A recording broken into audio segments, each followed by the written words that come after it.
الحمد لله رب العالمين والصلاة والسلام على أشرف الأنبياء والمرسلين أما بعد أعوذ بالله من الشيطان الرجيم رب اشرح لي صدري ويسر لي أمري واحلل عقدة من لساني يفقه قولي اللهم انفعنا بما علمتنا وعلمنا ما ينفعنا وزدنا علما وبشر عباد الذين يستمعون القول فيتبعون أحسنه أولئك الذين هداهم الله وأولئك هم أولو الألباب أعوذ بالله من الشيطان الرجيم بسم الله الرحمن الرحيم يا بني إسرائيل اذكروا نعمتي التي أنعمت عليكم وأوفوا بعهدي أوف بعهدكم وإياي فارهبون يا بني إسرائيل اے اسرائیل کے بیٹو اذکرو یاد کرو نعمتی میری نعمت کو التی وہ جو انعمت علیکم میں نے انعام کی تم پر وَأَوْفُوا بِعَهْدِي اور تم پورا کرو میرے عہد کو اوفی بعہدکم میں بھی پورا کروں گا تمہارے عہد کو وَإِيَّايَ فَارْهَبُونَ اور خاص مجھ ہی سے پس تم ڈرو یا بنی اسرائیل اے بنی اسرائیل یا کا مطلب اے بنی بیٹے یہ جمع ہے کس کی ابنون کی ابنون کی جمع بنونا بنونا اور بنینا تو یہ بنی کس کی جمع ہے ابنون کی ابنون کی جمع ابنون کا اصل کیا ہے ابنون کا اصل ہے یہ با نون واو سے ہے اس کا روٹ با نون واو ہے تو اس کی جمع ہے بنونا اور بنینا جمع مذکر سالم آخر میں واو نون یا پھر یا نون آتی ہے اور جب یہ جمع مذکر سالم جمع سالم مذکر جب یہ مضاف ہو جائے تو پھر اس کا نون گر جاتا ہے بنو اسرائیل یا بنی اسرائیل بنو اسرائیل بنونا اسرائیل سے ہے بنی اسرائیل بنینا اسرائیل سے ہے ٹھیک ہے تو بنو اسرائیل کا مطلب ہوگا اسرائیل کے بیٹے اور بنی اسرائیل کا مطلب بھی اسرائیل کے بیٹے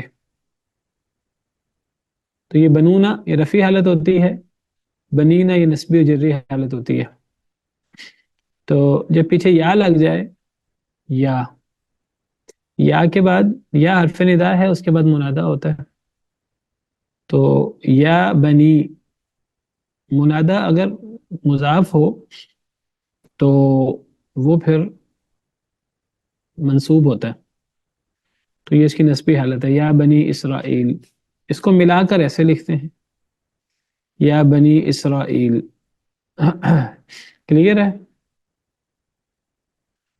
تو اے اسرائیل کے بیٹے اسرائیل کون ہے کس کا لقب ہے سیدنا یعقوب علیہ السلام کا سیدنا یعقوب علیہ السلام حضرت اسحاق کے بیٹے حضرت ابراہیم علیہ السلام کے پوتے ان کا لقب ہے اسرائیل قرآن کریم میں اللہ نے ان کا ذکر کیا ہے کل طعام کان حلا لبنی اسرائیل الا ما حرم اسرائیل على نفسه من قبل ان تنزل التوراة سورہ آل عمران آیت نمبر 93 ہر کھانا حلال تھا بنی اسرائیل کے لیے الا ما حرم اسرائیل مگر جو حرام کر لیا اسرائیل نے علی نفسه اپنے نفس پر تو اسرائیل سے مراد کون ہے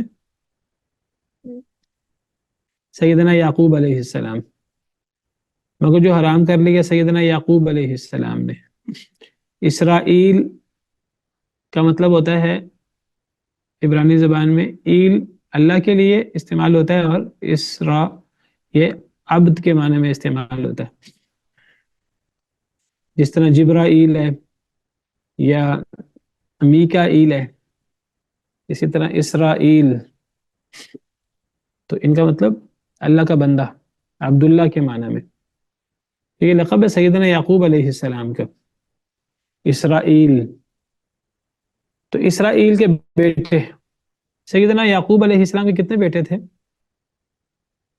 12 بیٹے تھے. 10 بیٹے ایک بیوی سے تھے، اور 2 بیٹے سیدنا بنیامین اور سیدنا یوسف علیہ السلام دوسری بیوی سے تھے.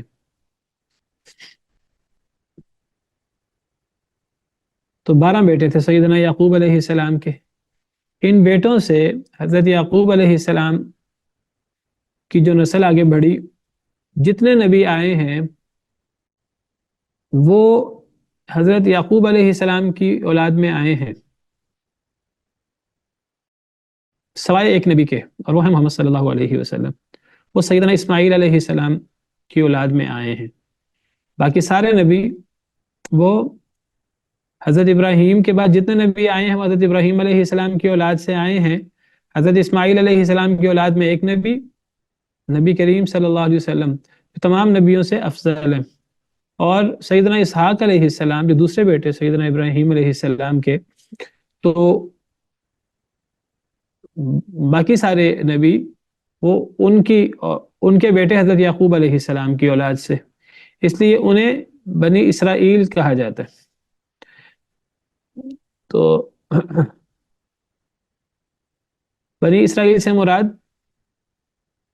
حضرت یعقوب علیہ السلام کے 12 بیٹوں کی اولادیں، 12 قبیلے تھے.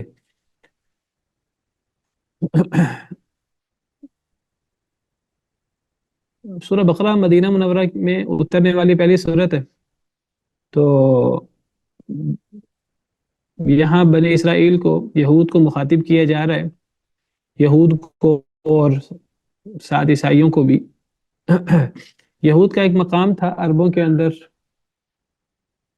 وہ پڑھے لکھے لوگ تھے، تورات انجیل پڑھ سکتے تھے یہود اور نصارہ.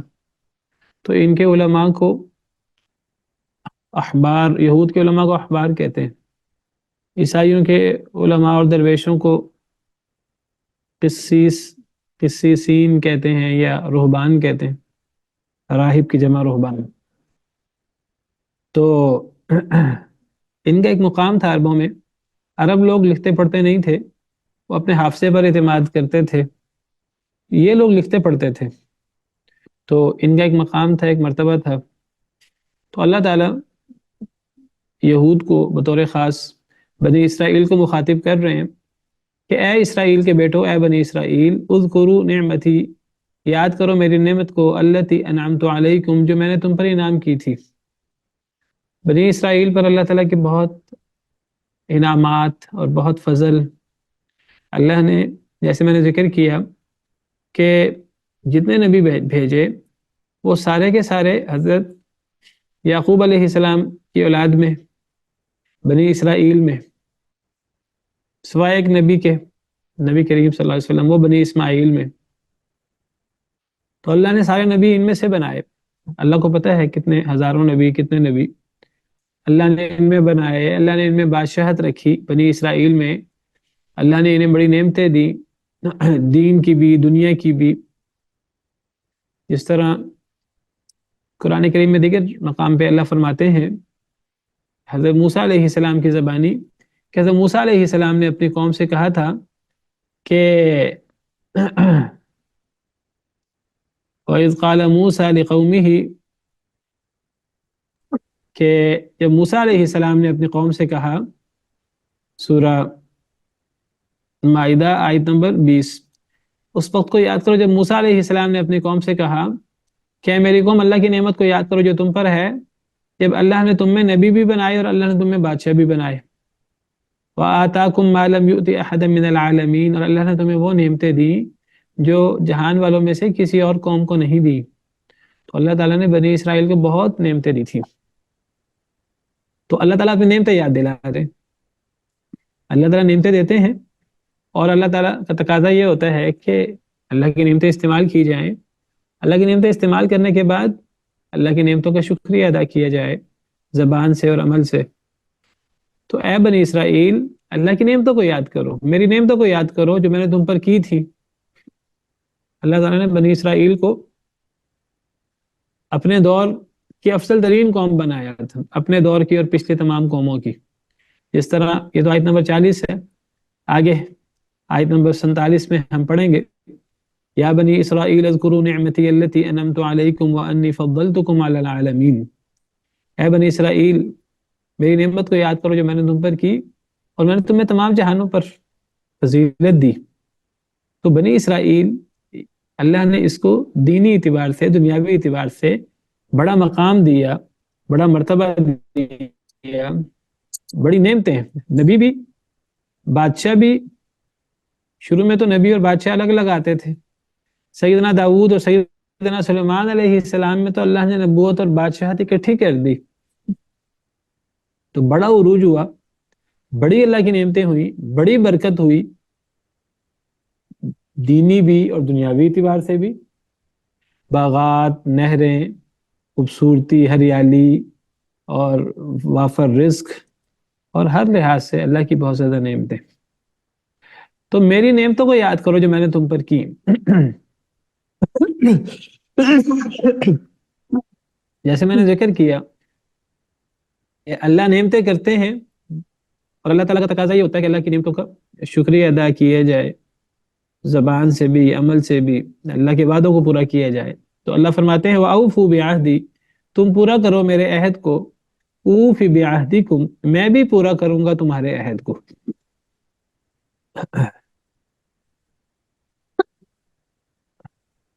اور پورا کرو میرے عہد کو، میرے وعدے کو پورا کرو۔ اوف بعہدکم، میں پورا کروں گا۔ اوفی اصل میں اوفی ہے، اوفا یوفی باب فعال ہے، فعل مضارع ہے یہ اوفی، اصل میں یا تھی تو یا گر گئی ہے،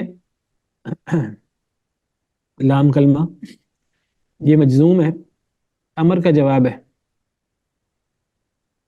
تو یہ فعل مضارع واحد متکلم کا صیغہ ہے۔ تم میرے عہد کو پورا کرو تو میں بھی تمہارے عہد کو پورا کروں گا۔ اے بنی اسرائیل میری نعمتوں کو جو میں نے تم پر کی بہت زیادہ، ان کو یاد کرو، ان کا شکریہ ادا کرو، اور میرے عہد کو پورا کرو۔ اللہ کے عہد کیا ہے؟ ہم نے اللہ کے عہد کے بارے میں پیچھے بھی پڑھا تھا، الذین ینقضون عہد اللہ من بعد میثاقہ، کیا مراد اللہ کے عہد سے وہاں ہم نے پڑھا تھا؟ السلام علیکم ورحمۃ اللہ وبرکاتہ۔ سر ایک تو ہم نے عہد الست کے بارے میں پڑھا تھا، اور دوسرا یہ پڑھا تھا کہ جب کوئی بھی نبی مبعوث ہو جائے تو آٹومیٹکلی انسان کا جو ہے وہ اللہ تعالیٰ کے ساتھ یہ عہد ہو جاتا ہے کہ وہ اس نبی کی تصدیق کریں گے اور ان پر ایمان لائیں گے۔ اس کے علاوہ جو اللہ تعالیٰ کا نام لے کر عام ہم وعدے کرتے ہیں آپس میں، تو وہ بھی عہد مراد لیا تھا۔ بالکل ٹھیک ہے، ماشاء اللہ۔ تو ہم نے 3 مراد لیے تھے کہ ایک عہد الست مراد ہو سکتا ہے جو توحید کے بارے میں تھا، اللہ نے ہماری روحوں کو اکٹھا کر کے ان سے عہد لیا تھا، اور دوسرا جب بھی کوئی نبی کسی قوم میں مبعوث ہوتا ہے تو وہ گویا کہ وہ قوم اللہ سے عہد میں بن جاتی ہے کہ اس قوم نے اس نبی کو، اللہ کے نبی کو پر ایمان لانا ہے، اور اس پر اترنے والی وحی اس کے مطابق انہوں نے زندگی گزارنی ہے۔ وما ارسلنا من رسول الا لیطاع باذن اللہ، ہم کوئی رسول نہیں بھیجتے مگر تاکہ اللہ کے حکم سے اس کی اطاعت کی جائے۔ تو اور اسی طرح اللہ کے عہد سے مراد وہ وعدے ہوتے ہیں جو اللہ کے نام پر باقاعدہ حلف اٹھایا جاتا ہے، عہد لیا جاتا ہے۔ یہاں یہ سب وعدے مراد ہو سکتے ہیں، اور بطور خاص بنی اسرائیل سے تو بلکہ ہر قوم سے ہی بالعموم، اور بنی اسرائیل سے بطور خاص عہد لیا گیا نبی کریم صلی اللہ علیہ وسلم کے بارے میں۔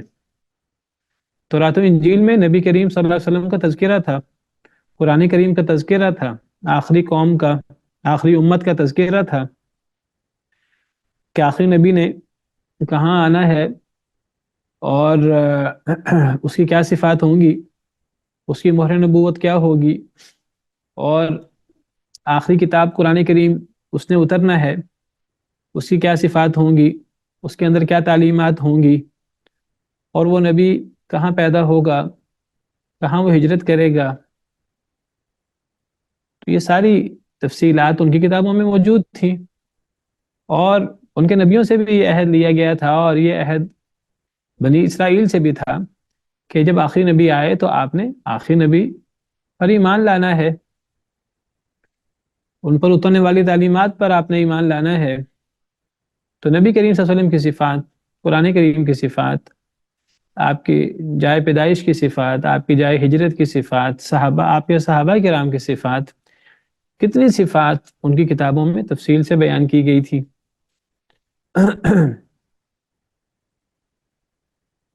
عیسائیوں میں تو باقاعدہ حضرت عیسیٰ علیہ السلام نے تو نبی کریم صلی اللہ علیہ وسلم کا نام لے کر بشارت دی۔ وَإِذْ قَالَ عِيسَى ابْنُ مَرْيَمَ يَا بَنِي إِسْرَائِيلَ إِنِّي رَسُولُ اللَّهِ إِلَيْكُمْ مُصَدِّقًا لِمَا بَيْنَ يَدَيَّ مِنَ التَّوْرَاةِ وَمُبَشِّرًا بِرَسُولٍ يَأْتِي مِن بَعْدِي اسْمُهُ أَحْمَدُ۔ حضرت عیسیٰ علیہ السلام نے اپنی قوم سے کہا کہ اے میری قوم، ایک تو میں تورات کی تصدیق کرتا ہوں، اور میں بشارت دیتا ہوں تمہیں اس نبی کی جو میرے بعد آئے گا، جس کا نام احمد ہوگا۔ نبی کریم صلی اللہ علیہ وسلم کا نام نامی انجیل میں موجود، تورات میں بھی نبی کریم صلی اللہ علیہ وسلم کی صفات، آپ کی مہر نبوت، علامات اور دیگر صفات موجود تھیں۔ اسی لیے یہود اور نصارہ بھی وہ مدینہ منورہ میں آ کر آباد ہو گئے تھے، تاکہ ان کو پتہ تھا یہ زمانہ آگے ہے نبی کریم صلی اللہ علیہ وسلم کے آنے کا، اور وہ اس علاقے میں وہ آئیں گے اور ان کی یہ صفات ہوں گی، ان پر اترنے والی کتاب کی یہ صفات ہوں گی۔ تو وہ اس لیے مدینہ منورہ میں آ کر آباد ہوئے تھے، اور وہ انتظار کر رہے تھے نبی کریم صلی اللہ علیہ وسلم کے آنے کا۔ یہ انہیں نہیں پتہ تھا کہ وہ بنی اسرائیل میں آئیں گے کہ بنی اسماعیل میں آئیں گے، ان کا خیال یہ تھا بنی اسرائیل میں آئیں گے۔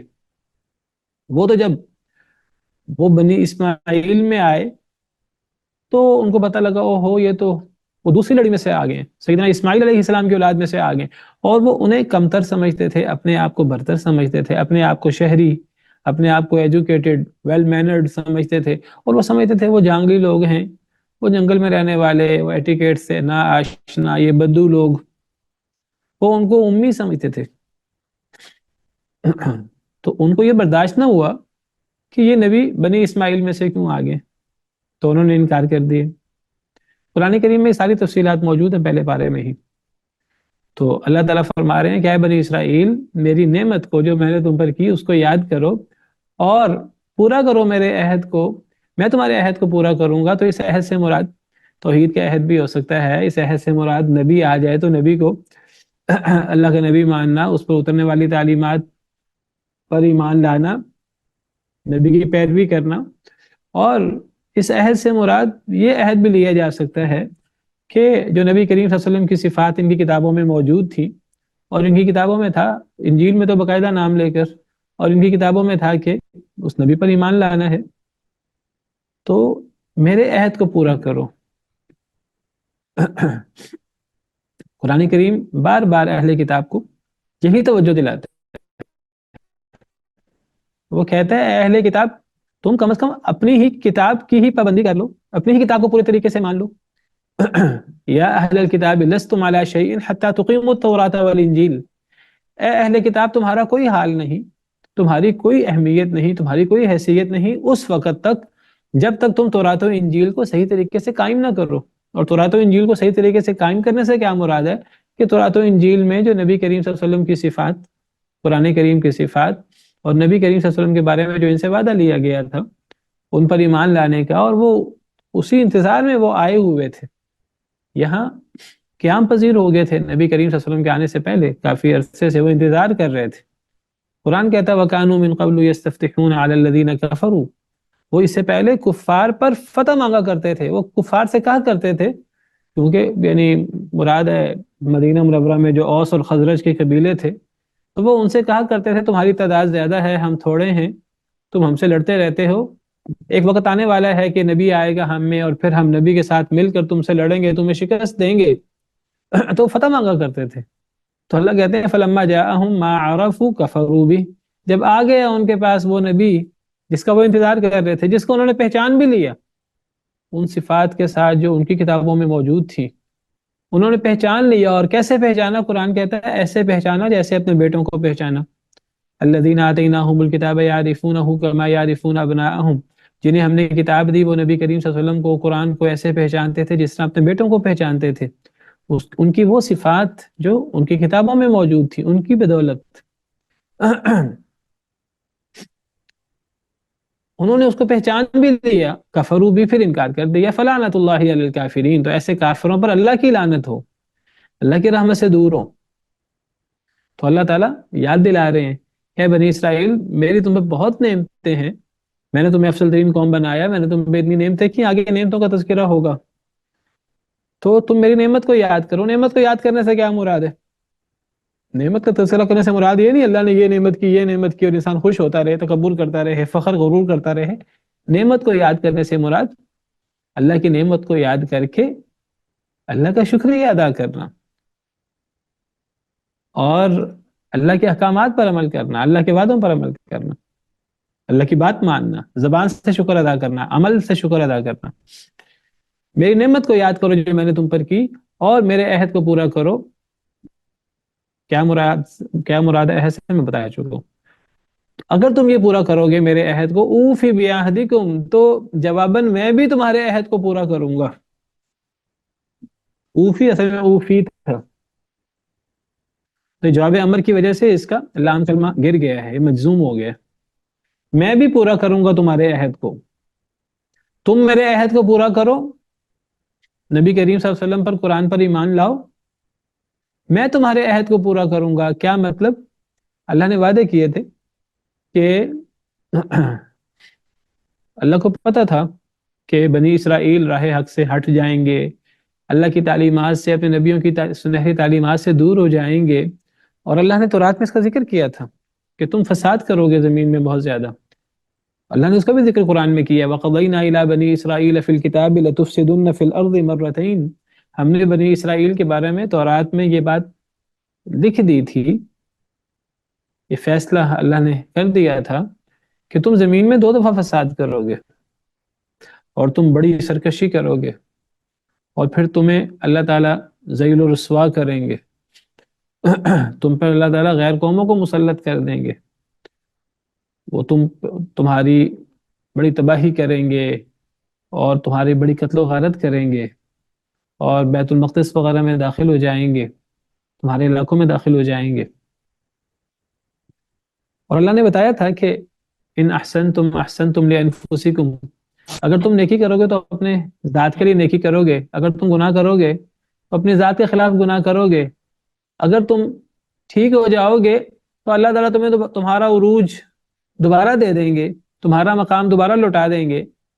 وَإِنْ عُدْتُمْ عُدْنَا، لیکن اگر تم نے دوبارہ زیادتی کی، تم نے دوبارہ فتنہ فساد کیا، تم نے دوبارہ اللہ کی نافرمانی کی، عُدْنَا، تو ہم بھی دوبارہ لوٹیں گے.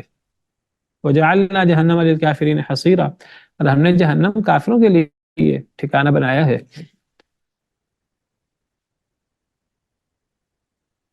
تو اللہ نے وعدہ کیا تھا کہ اگر تم نے اللہ کی تعلیمات پہ عمل کیا، نبیوں کی تعلیمات پر ایمان لائے، اللہ کی وحی پر ایمان لائے، تو پھر اللہ تمہیں تمہارا عروج دوبارہ لوٹا دیں گے. تم پر جو بوجھ ڈالے گئے تمہارے اعمال کی وجہ سے، تمہارے گناہوں کی وجہ سے، وہ بوجھ تم سے ہٹا دیے جائیں گے. یہود پر، نصارہ پر کچھ بوجھ ڈال دیے گئے تھے ان کی کرتوتوں کی وجہ سے. تو اللہ نے وعدہ کیا تھا کہ اگر تم میرے عہد کو پورا کرو گے تو میں بھی تمہارے عہد کو پورا کروں گا. ہمیں دعا سکھائی گئی ہے کہ اے اللہ ہم پر وہ بوجھ نہ ڈالنا جو آپ نے پچھلی قوموں پر ڈالے تھے. ربنا ولا تحمل علينا اصرا كما حملته على الذين من قبلنا، اے اللہ ہم پر وہ بوجھ نہ ڈالنا جو آپ نے پچھلی قوموں پر ڈالے تھے. تو ان پر ان کے اعمال کی وجہ سے اللہ نے کچھ بوجھ ڈال دیے تھے. فبظلم من الذين هادوا حرمنا عليهم طيبات احلت لهم، یہودیوں کے ظلم کی وجہ سے ہم نے کئی پاکیزہ چیزیں ان پر حرام کر دی تھی. اونٹ اور اس قسم کی بعض چیزیں اللہ تعالیٰ نے یہود پر حرام کر دی تھی، چربی وغیرہ اور اس قسم کی چیزیں. وعلى الذين هادوا حرمنا كل ذي ظفر، ہر ناخن والا جانور ہم نے ان پر حرام کر دیا تھا. اور آگے ہے ذالک جزیناہم ببغیہم، یہ ہم نے ان کو ان کی سرکشی کا بدلہ دیا تھا. تو اللہ فرماتے ہیں تم میرے عہد کو پورا کرو، میرے نبی پر ایمان لاؤ، میرے نبی کی تعلیمات پر ایمان لاؤ، میری وہی قرآن پر ایمان لاؤ، میرے عہد کو پورا کرو، میں بھی تمہارے عہد کو پورا کروں گا، تمہیں تمہارا عروج لٹاؤں گا، تمہارا مقام دوبارہ بلند کروں گا، تم سے بوجھ ختم کر دوں گا، تمہیں دنیا اور آخرت میں نواز دوں گا۔ لیکن اس کے لیے تمہیں بھی اللہ کے عہد کو پورا کرنا ہوگا۔ اگر تم اللہ کی مدد کرو گے تو اللہ بھی تمہاری مدد کریں گے۔ ان تنصروا اللہ ینصرکم، اگر تم اللہ کے عہد کو پورا کرو گے تو اللہ تمہارے عہد کو پورا کریں گے۔ تو تم میرے عہد کو پورا کرو، میں تمہارے عہد کو پورا کروں گا۔ وَإِيَّايَ فَارْهَبُونَ، اور خاص مجھ ہی سے پس تم ڈرو مجھ سے۔ وَإِيَّايَ، اور مجھ ہی سے، فَارْهَبُونَ، فا پس ارہبو، تم سب ڈرو، اور نون زیرنی یہ اس بات کی دلیل ہے کہ آگے یا تھا، اصل میں فَارْهَبُونِ ہی تھا۔ پس تم سب ڈرو مجھ سے، مجھ ہی سے ڈرو، صرف میرا ڈر رکھو، میرا تقوی اختیار کرو۔ تو یہ تعلیمات اللہ نے بنی اسرائیل کو پہلے بھی دی تھی، تو اللہ نے قرآن کریم میں بھی بنی اسرائیل کو دعوت دی ہے، دعوت حق دی ہے۔ وَآمِنُوا بِمَا أَنزَلْتُ مُصَدِّقًا لِمَا مَعَكُمْ، اور ایمان لے آؤ، یہ آمن یؤمنو باب افعال ہے اور یہ فعل امر ہے، جمع مذکر حاضر کا صیغہ ہے۔ اور وآمنوا، اور تم سب ایمان لے آؤ، بما انزلت، ساتھ اس کے جو میں نے نازل کیا، یعنی قرآن۔ وَأَوْفُوا بِعَہْدِی سے مراد میرے نبی پر ایمان لے آؤ، میری کتاب پر ایمان لے آؤ، اور وآمنوا بما انزلت، اور ایمان لے آؤ ساتھ اس کے جو میں نے نازل کیا، یعنی قرآن جو میں نے اپنے نبی پر نازل کیا اس پر ایمان لے آؤ۔ مصدقا لما معکم، وہ تصدیق کرنے والا ہے اس کی جو تمہارے ساتھ ہے۔ وہ کوئی نئی کتاب نہیں ہے، اس کے اندر کوئی نئی قسم کی تعلیمات نہیں ہے، کوئی عجیب و غریب قسم کی، کوئی نت نئی، کوئی تمہاری تورات و انجیل کی تعلیمات سے بہت فرق نہیں۔ وہ تمہاری تورات و انجیل کی ہی تو تصدیق کرتا ہے وہ قرآن، ملتی جلتی تعلیمات ہیں۔ اور کیوں نہ ملتی جلتی تعلیمات ہوں، کیونکہ اللہ وحدہ لا شریک کی طرف سے تورات بھی تھی، وہ بھی اللہ کی کتاب، انجیل بھی اللہ کی کتاب، اصل تورات اصل انجیل تحریف شدہ نہیں، اصل تورات اصل انجیل وہ بھی اللہ کی کتاب، اللہ کی کتابیں، جس طرح قرآن اللہ کی کتاب۔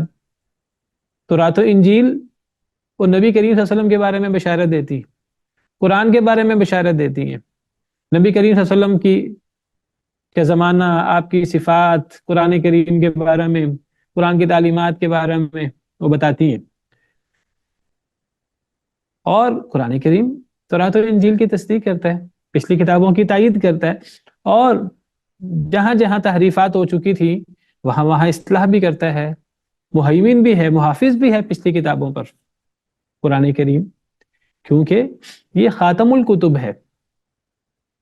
تو یہ سب کتابوں سے افضل کتاب ہے، یہ پچھلی کتابوں کی تصدیق بھی کرتا ہے اور پچھلی کتابوں پر ان کی نگہبانی بھی کرتا ہے۔ وَأَنزَلْنَا إِلَيْكَ الْكِتَابَ بِالْحَقِّ مُصَدِّقًا لِمَا بَيْنَ يَدَيْهِ مِنَ الْكِتَابِ وَمُهَيْمِنًا عَلَيْهِ، پچھلی کتابوں کی تصدیق بھی کرتا ہے، پچھلی کتابوں پر نگران بھی ہے، جو تحریفات ہو چکی ان کا پردہ چاک کرتا ہے، اور جو چیزیں منسوخ ہو چکی پچھلی شریعتوں کی تو قرآن فائنل اور حتمی تعلیمات بھی جاری کرتا ہے، تو مہیمن بھی ہے۔ ایمان لاؤ ساتھ اس کے جو میں نے نازل کیا، یعنی قرآن، مصدقا لما معکم، وہ تصدیق کرنے والا ہے اس کے لیے جو تمہارے پاس ہے، یعنی تورات و انجیل۔ تورات و انجیل کا مخالف نہیں ہے قرآن۔ ولا تکونوا اول کافر بہ، اور نہ تم بنو پہلے کافر اس کے، قرآن کے پہلے کافر نہ بنو، یا نبی کریم صلی اللہ علیہ وسلم کے پہلے کافر نہ بنو۔ اسی آیت میں قرآن کا ذکر ہے، پچھلی آیت کریمہ میں اللہ کے عہد کو پورا کرنے کا ذکر ہے، اور اللہ کے عہد سے مراد جیسے میں نے بتایا کہ نبی کریم صلی اللہ علیہ وسلم پر ایمان لانا، قرآن پر ایمان لانا بھی شامل ہے۔ تو بہی سے مراد، اور نہ تم ہو پہلے کافر اس کے، یعنی نبی کریم صلی اللہ علیہ وسلم کے یا قرآن کے، دونوں مراد ہو سکتے ہیں۔ نبی کریم صلی اللہ علیہ وسلم کے پہلے مخالف نہ بنو، پہلے کافر نہ بنو، یا قرآن کے پہلے کافر نہ بنو۔ کیا مطلب پہلے کافر نہ بنو؟ یعنی مدینہ منورہ میں جیسے میں نے ذکر کیا کہ سورہ بقرہ مدینہ میں اترنے والی پہلی سورت ہے، تو اللہ تعالیٰ فرماتے ہیں کہ تم مدینہ منورہ میں پہلے کافر نہ بننا. اس کا مطلب یہ نہیں کہ پہلا کافر نہیں بننا چاہیے، دوسرا تیسرا بن جانا چاہیے، یا کفر کی ابتدا نہیں کرنی چاہیے، بعد میں جا کے کفر کر لینا چاہیے. نہیں، اس کا مطلب یہ ہے کہ نہ پہلے کفر کرنا چاہیے نہ بعد میں کفر کرنا چاہیے، اور خاص طور پر کفر میں پیش قدمی نہیں کرنی چاہیے. یعنی کفر کرنا تو وبال جان ہے ہی ہے، وہ اللہ کے عذاب کا مستحق ہے ہی ہے، چاہے پہلے کیا جائے چاہے بعد میں کیا جائے. لیکن جو پہلے کفر کرتا ہے، بعد والوں کے سب کے کفر کا بھی ذمہ دار وہ ٹھہرتا ہے. یعنی کفر بہت بری چیز ہے، انسان کو دنیا اور آخرت میں تباہ کر دیتا ہے، چاہے وہ پہلے کیا جائے چاہے بعد میں کیا جائے. لیکن جو پہلے کفر کرتا ہے وہ بعد والوں کے گناہوں کا ذمہ دار بھی تو ٹھہرتا ہے. اس کا مطلب یہ نہیں ہے کہ بعد والوں کو گناہ نہیں ہوتا، بعد والوں کو بھی گناہ ہوتا ہے، پہلوں کو بھی گناہ ہوتا ہے، لیکن پہلے لوگوں کو ڈبل گناہ ہوتا ہے. پہلے لوگوں کو خود ان کے اپنے کفر کا، اور بعد والوں کے لیے رہبر رہنما کفر کے امام بننے کا بھی گناہ ہوتا ہے. کیونکہ جو پہلے کافر بنتے ہیں وہ بعد والوں کو بھی کفر کی طرف رہنمائی کرتے ہیں، کفر کی طرف ترغیب دیتے ہیں. تو بعد والے بھی کافر ہوتے ہیں، ان کو بھی ان کے کفر کا انجام اور اس کا مزہ ان کو چکھنا ہوگا. لیکن پہلے والوں کو اپنے کفر کا بھی مزہ چکھنا ہوگا، اور بعد والوں کے کفر کے باعث ہونے کا بھی مزہ چکھنا ہوگا. پہلے والوں کو ڈبل عذاب ہوگا. اس سے پتہ لگا کہ کفر سب سے بڑا گناہ ہے. اس کا مطلب ہے گناہ نہ شروع میں کرنا چاہیے نہ آخر میں کرنا چاہیے. اور خاص طور پہ جو لوگ گناہ کی ابتدا کرتے ہیں وہ اللہ کے ہاں ڈبل گناہ کے مجرم ہوتے ہیں. جیسے مثلا قابیل لے لیجئے. قابیل ہے جس نے سب سے پہلے قتل کیا حسد کی وجہ سے. تو اب دنیا میں جتنے قتل ہوتے ہیں تو اس کی سزا قابیل کو بھی ملتی ہے. ہر قاتل کو بھی قتل کی سزا ملے گی، لیکن ہر قتل کا حصہ قابیل کو بھی جاتا ہے، کیونکہ اس نے یہ بد عمل جاری کیا تھا. تو گناہ کرنا یہ اللہ کو ناراض کرتا ہے، اور گناہ کی ابتدا کرنا اور گناہ کی بنیاد رکھنا. سیدہ عائشہ رضی اللہ تعالیٰ عنہ پر الزام لگا، واقعہ عفک کہتے ہیں. جس نے اس گناہ کی ابتدا کی تو بعد والے سب لوگوں نے جو الزام لگایا سب کا ذمہ دار وہ خود تو ٹھہرے ہی ٹھہرے. پہلا شخص سب کے گناہ کا ذمہ دار پہلا بھی ٹھہرا. پہلا ڈبل ٹرپل کئی گناہ کا ذمہ دار ہے. اسی لیے اور یہی معاملہ نیکی کا بھی ہے.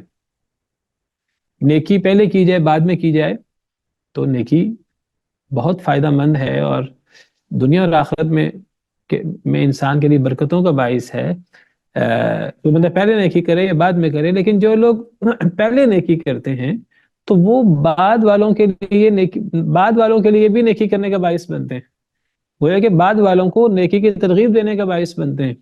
تو پہلے نیکی کرنے والوں کو ڈبل ٹرپل کئی گنا زیادہ اجر ملتا ہے. یہی وجہ ہے کہ شروع میں اسلام قبول کرنے والے صحابہ کرام کا مقام و مرتبہ بعد والوں سے زیادہ ہے. مہاجرین انصار سے افضل ہیں. پھر مہاجرین میں جو پہلے ایمان لائے وہ بعد والوں سے افضل ہیں. انصار میں جو پہلے ایمان لائے وہ بعد میں ایمان لانے والوں سے افضل ہیں. اللہ تعالیٰ فرماتے ہیں والسابقون الاولون من المہاجرین والانصار، اور مہاجرین اور انصار میں سبقت لے جانے والے پہلے لوگ، تو ان کی اپنی فضیلت ہے. صحابہ کرام باقاعدہ دیکھتے تھے کہ یعنی باقاعدہ صحابہ کرام شمار کرتے تھے، میں 5واں تھا ایمان لانے والوں میں، میں 6ٹھا تھا ایمان لانے والوں میں، فلاں سب سے پہلے ایمان لائے، فلاں دوسرے نمبر پہ ایمان لائے، فلاں تیسرے نمبر پر ایمان لائے. آپ دیکھیں سیدنا ابوبکر صدیق رضی اللہ عنہ وہ اولین پہلے ایمان لانے والوں میں شامل ہیں مردوں میں. اور آپ دیکھیے کہ ان کا مقام و مرتبہ کتنا زیادہ ہے. عشرہ مبشرہ تقریباً 10 صحابہ جن کو ایک ہی حدیث میں جنت کی بشارت ملی، ان میں سے 4 یا 5 سیدنا ابوبکر صدیق کی دعوت پہ مسلمان ہوئے ہیں، ان سب کا اجر سیدنا ابوبکر صدیق کو بھی ملے گا۔ اور نبی کریم صلی اللہ علیہ وسلم کی فضیلت آپ دیکھیے کہ جتنے صحابہ مسلمان ہوئے، قیامت تک آنے والے جتنے مسلمان ہوتے ہیں، سب کا اجر نبی کریم صلی اللہ علیہ وسلم کو، اور نبی کریم صلی اللہ علیہ وسلم کے بعد صحابہ کرام کو۔ صحابہ کرام کے بارے میں، صحابہ کرام کا مقام مرتبہ اسی لیے تو اتنا زیادہ نہیں ہے، بلا وجہ تو اتنا زیادہ نہیں ہے۔ تو پہلے کفر کرنا یہ ڈبل ٹریپل کئی گنا سزا کا باعث ہوتا ہے، اور پہلے ایمان لانا یہ کئی گنا نیکی کا باعث ہوتا ہے۔ اسی لیے نبی کریم صلی اللہ علیہ وسلم کا ارشاد ہے، آپ نے فرمایا من سن فی الاسلام سنۃ حسنۃ فلہ اجرها واجر من عمل بها ومن سن فی الاسلام سنۃ سیئۃ فلہ وزرها ووزر من عمل بها۔ صحیح مسلم کی حدیث ہے، اور اس حدیث کا معنی کچھ لوگ بالکل غلط کرتے ہیں، وہ بدعت حسنہ و بدعت سیئہ عجیب و غریب معنی کرتے ہیں۔ اس حدیث مبارکہ سے مراد یہ جو بندہ اسلام میں کوئی اچھا عمل بھول گیا ہے، لوگوں نے چھوڑ دیا ہے، وہ اچھا عمل قرآن و حدیث سے ثابت شدہ عمل وہ جاری کر دے، فَلَهُ أَجْرُهَا وَأَجْرُ مَنْ عَمِلَ بِهَا، اس کا اجر اس کو بھی ملے گا، اور جو بھی اس پر عمل کرے اس کی دیکھا دیکھی، اس سے سن کر یا اس کو دیکھ کر، تو اس کے اجر میں بھی پہلا شخص شریک ہوگا۔ وَمَنْ سَنَّ فِي الْإِسْلَامِ سُنَّةً سَيِّئَةً، اور جو اسلام میں برا عمل جاری کرے، فَلَهُ وِزْرُهَا وَوِزْرُ مَنْ عَمِلَ بِهَا، تو اس کو اس کا گناہ ملے گا، اور جو بھی اس کے مطابق عمل کرے۔ تو آپ یہ ہمیں بات سمجھ دی ہے کہ عام کفر، عام اسلام، عام گناہ، عام نیکی، ان کی جو بھی سزائیں اور جزائیں اللہ نے بیان کی ہیں وہ ہیں، لیکن ان میں اگر نیکی ہے تو اس میں پہل کرنا اس کی بہت فضیلت ہو جاتی ہے، اور گناہ ہے اس میں پہل کرنا اس کا گناہ بہت بڑھ جاتا ہے۔ یہ دیکھیے نبی کریم صلی اللہ علیہ وسلم کا ارشاد ہے، آپ نے فرمایا من سن فی الاسلام سنۃ حسنۃ فلہ اجرها واجر من عمل بها بعده من غیر ان ينقص من اجورهم شیء ومن سن فی الاسلام سنۃ سیئۃ كان علیہ وزرها ووزر من عمل بها من بعده من غیر ان ينقص من اوزارهم شیء۔ تو یہ صحیح مسلم کی حدیث نمبر 1017 ہے۔ اصل میں نبی کریم صلی اللہ علیہ وسلم نے ترغیب دی کچھ لوگوں کو، کچھ لوگ آئے آپ کے پاس، آپ سے سوال کرنے کے لیے ہماری ضرورت ہے، تو آپ کے پاس خود تو تھا نہیں، تو آپ نے صحابہ کرام کو ترغیب دی، کوئی نہیں اٹھ رہا، کوئی نہیں اٹھ رہا، کوئی نہیں اٹھ رہا، تو اچانک کیا ہوا کہ ایک شخص اٹھا اور اس نے کچھ دیا یا کچھ اعلان کیا، تو اس شخص کا اٹھنا تھا کہ اس کی دیکھا دیکھی بہت سے لوگ جو ہے نا پھر بہت سارے لوگوں نے پھر جو ہے دینا دلانا شروع کیا، تو نبی صلی اللہ علیہ وسلم نے یہ حدیث بیان فرمائی۔ تو جو اب مثلا کہیں اعلان ہو کسی اچھے کام کا، اب جو بندہ سب سے پہلے وہ اچھا کام کرے گا، اس کی دیکھا دیکھی جتنے لوگ اس کے بعد اچھا کام کریں گے، سب کا اجر، سب کو اپنا اپنا اجر ملے گا، پہلا شخص سب کا اجر بھی لے جائے گا۔ اسی لیے ایسے موقعوں پر پہل کرنی چاہیے، بلکہ اس کا علانیہ اعلان کرنا چاہیے۔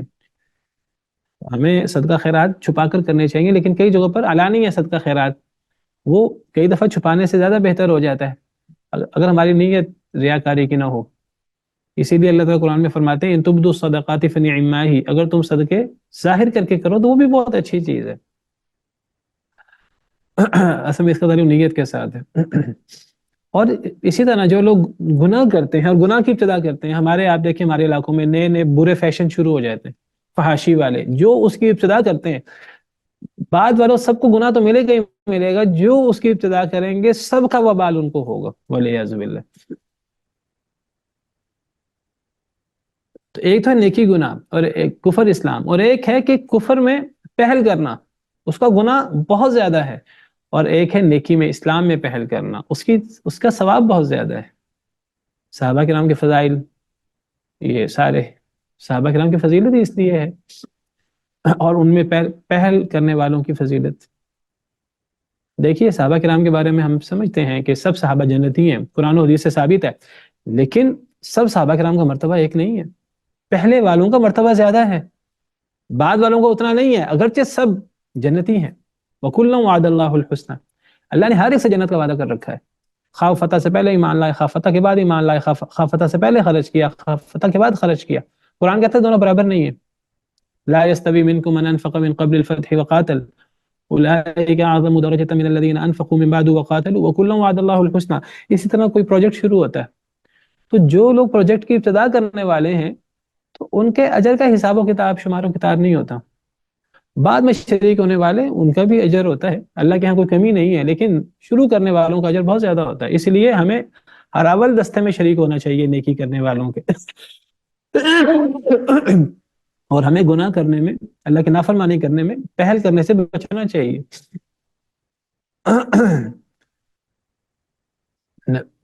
تمام انبیاء کرام علیہ السلام نیکی میں سبقت کرنے والے ہوتے ہیں. قرآن کریم میں نبی کریم صلی اللہ علیہ وسلم کو حکم ہے کہ نبی آپ فرما دیجئے وَأُمِرْتُ أَنْ أَكُونَ أَوَّلَ مَنْ أَسْلَمَ, مجھے حکم دیا گیا کہ میں پہلا مسلمان بنوں. اور اسی طرح سورہ نام میں ہے کہ وَأَنَا أَوَّلُ الْمُسْلِمِينَ, میں پہلا مسلمان ہوں. حضرت ابراہیم کے حوالے سے, نبی کریم صلی اللہ علیہ وسلم کے حوالے سے پہلا مسلمان ہوں. اور یہاں یہود و نصارہ کو کہا گیا کہ تم پہلے کافر نہ بنو. اس کا مطلب یہ نہیں بعد والے کافر بن جاؤ, نہیں, مراد ہے نہ پہلے کافر بنو نہ بعد والے کافر بنو. بعد والے کافر بننے سے بھی گناہ ہے, پہلے کافر بننے سے بھی گناہ ہے. پہلے کافر بننے سے وہ جو ڈبل ٹرپل وہ جو وبال در وبال بعد والوں کا وہ سارا پہلے والوں پر بھی چڑھ جائے گا. تمہیں تو اللہ تعالیٰ نے علم بھی دیا ہے, تمہارے پاس تورات و انجیل بھی ہے, نبی صلی اللہ علیہ وسلم کی صفات اور سب چیزیں موجود ہے, تم نبی صلی اللہ علیہ وسلم کو پہچانتے ہو بیٹے کی طرح, اپنے بیٹوں کی طرح پہچانتے ہو. تو تم انکار نہ کرنا, تم انکار کرو گے تمہاری دیکھا دیکھی اگر عربوں نے انکار کیا سب کا وبال تم پہ پڑے گا. یہ مراد ہے, یہ مراد نہیں ہے کہ بعد میں کرنے سے گناہ نہیں ہوتا. وَلَا تَشْتَرُوا بِآيَاتِي ثَمَنًا قَلِيلًا, اور نہ تم خریدو میری آیتوں کے بدلے تھوڑی قیمت. کیا مطلب میری آیتوں کے بدلے تھوڑی قیمت نہ خریدو, یعنی میری آیتوں کے بدلے تم دنیاوی مفادات لے لو اور تم سمجھو کہ ہم بڑا فائدہ کما رہے ہیں. یہ جو تم نے خرید و فروخت شروع کر رکھی ہے اللہ کے دین کو بیچ کر, تورات و انجیل کی تعلیمات کو بیچ کر, تمہیں پتہ ہے کہ نبی کریم صلی اللہ علیہ وسلم سچے نبی ہیں, قرآن کریم سچی کتاب ہے, یہ سچا دین ہے, اور تم اسے قبول نہیں کر رہے کہ یہ بنی اسماعیل میں کیوں آگے ہیں, تو تم اللہ کی آیتوں کو بیچ کر, اللہ کے دین کو بیچ کر تھوڑا فائدہ مول لے رہے ہو. کتنا تھوڑا فائدہ ہے, اپنی ناک اونچی رہ جائے, اپنے خاندانی عصبیت باقی رہ جائے, جی ہم تو بنی اسرائیل کے لوگ ہیں, نبی تو بنی اسرائیل میں آنا چاہیے تھا. یہ کتنا تھوڑا سا فائدہ تم نے اپنے لیے چاہا اور اللہ کی آیتوں کو بیچ دیا. نہ تم خریدو میری آیتوں کے بدلے تھوڑی قیمت. اس کا مطلب یہ نہیں کہ اگر قیمت زیادہ ہو تو پھر اللہ کی آیتوں کو بیچ دینا چاہیے, نہیں. اس سے مراد یہ ہے کہ اللہ کی آیتوں کو, اللہ کے دین کو کبھی بھی بیچنا نہیں چاہیے, کیونکہ اس کے بدلے جو بھی قیمت لی جائے گی, کوئی بندہ اس وجہ سے کفر کرے کہ کوئی دوسرا بندہ اسے دنیا سونے کی بھر کر دے دے گا, تو وہ سونے سے بری ہوئی دنیا بھی ثمناً قلیلہ ہے, وہ تھوڑی قیمت ہے. جتنی قیمت بھی ہوگی اللہ کی آیتوں کو بیچنے کی, دین کو پس پش ڈالنے کی, دنیاوی مفادات حاصل کرنے کی, وہ اربوں ہو, وہ کھربوں ہو, وہ ٹریلینز ہو, وہ جو مرضی ہو جائے, وہ تھوڑی قیمت ہے. جتنی قیمت لی جائے وہ تھوڑی ہے. تو اس سے کوئی بندہ یہ استدلال نہ کرے کہ زیادہ قیمت ہو تو ٹھیک ہے کر لینا چاہیے, تھوڑی قیمت ہو تو نہیں کرنا چاہیے. نہیں, جو بھی قیمت لی جائے گی وہ تھوڑی ہوگی, جو بھی مفاد لیا جائے گا. آج دین کو بیچا جاتا ہے تھوڑے مفاد کے بدلے, تھوڑے سود کو لے لیا جاتا ہے اور قرآن و سنت کی تعلیمات کو پس پش ڈال دیا جاتا ہے اپنی ناک اونچی رکھنے کے لیے اور اپنے چھوٹے موٹے فائدوں کے لیے. تو یہ ساری تھوڑی قیمتیں ہیں. کوئی بندہ کروڑوں اربوں خربوں لے کر دین بیچ ڈالے, یہ بھی تھوڑی قیمت ہے. وَإِيَّايَ فَاتَّقُونَ, اور خاص مجھ ہی سے تم ڈرو, صرف مجھ ہی سے ڈرو, کسی اور سے نہ ڈرو. وَلَا تَلْبِسُوا الْحَقَّ بِالْبَاطِلِ, اور نہ تم خلط ملط کرو حق کو باطل کے ساتھ. وَتَكْتُمُوا الْحَقَّ, اور نہ تم چھپاؤ حق کو. وَأَنْتُمْ تَعْلَمُونَ, اس حال میں کہ تم جانتے ہو. اصل میں یہود و نصارہ کو پتہ تھا حق کیا ہے, باطل کیا ہے.